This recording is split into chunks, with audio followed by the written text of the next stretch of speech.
Itu kalau di belakang nggak kelihatan ya dari depan duduknya. Bisa nggak salah satu anggota KPU-nya pindah? Iya, yang di depan supaya Pak Marsudinya bisa duduk.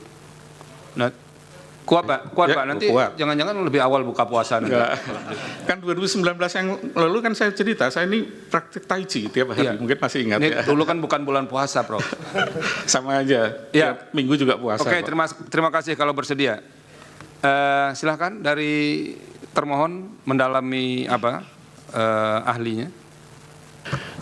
Ringkas saja Pak Azim. Terima kasih Majelis. Ada dua pertanyaan yang kami ajukan kepada ahli Prof. Marsudi. Yang pertama,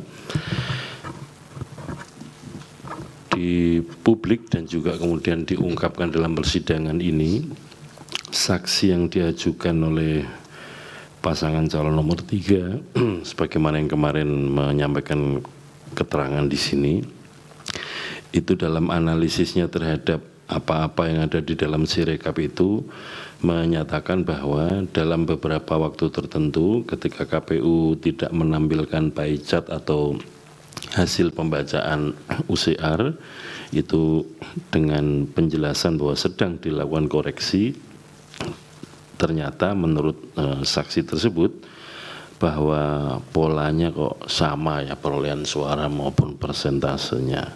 Jadi kemudian saksi itu berpendapat atau menyatakan bahwa ini Sirekap seolah-olah kesannya sudah dikunci untuk calon tertentu persentasenya sekian, calon tertentu persentasenya sekian. Mohon penjelasan soal ini ahli.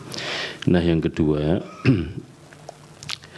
di Prof. dalam Marsudi bisa dicatat ya, nanti akan semuanya bertanya dulu baru Bapak Prof menjawab. yang kedua,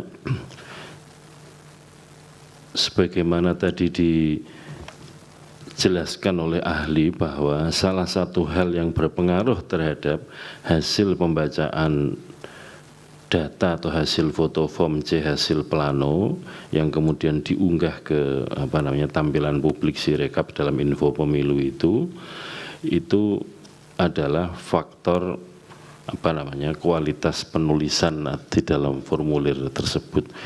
Nah, soal ini mohon dieksplor lagi Prof supaya kemudian kita sama-sama memahami sekiranya ada tampilan antara apa yang ada dalam tulisan dalam foto itu dengan hasil pembacaan UCR-nya itu katakanlah berbeda, yang kemudian ketika dikoreksi publik atau banyak pihak menyatakan ini suara kok naik turun dan seterusnya atau berubah. Saya kira dua hal itu. Terima kasih. Terima kasih Pak Asim. Silakan dari pemohon. Siapa yang mau mewakili? Satu Mas Bambang, yang lain Refli Harun. Silakan. Terima kasih Prof. Prayudi. Ada beberapa pertanyaan Prof. Saya mau masuk di beberapa isu yang tadi dikemukakan. Tadi dikemukakan di bagian akhir bahwa mestinya sistem di web Sirekap itu dari mobil apps itu harus diverifikasi dulu. Begitu ya Prof ya. Dan kalau tidak diverifikasi maka bisa timbul banyak masalah.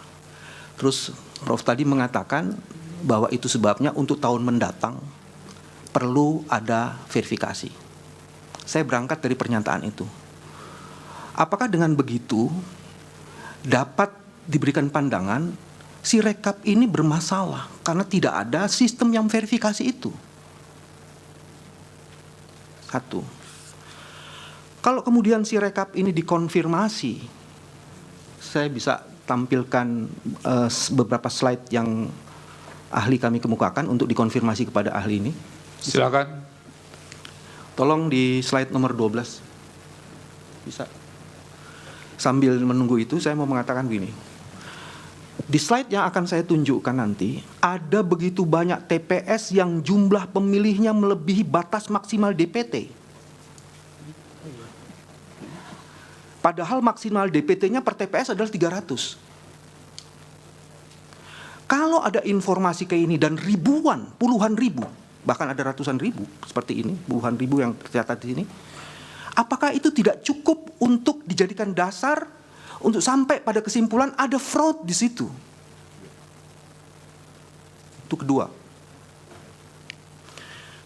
Ada slide? Oh ya.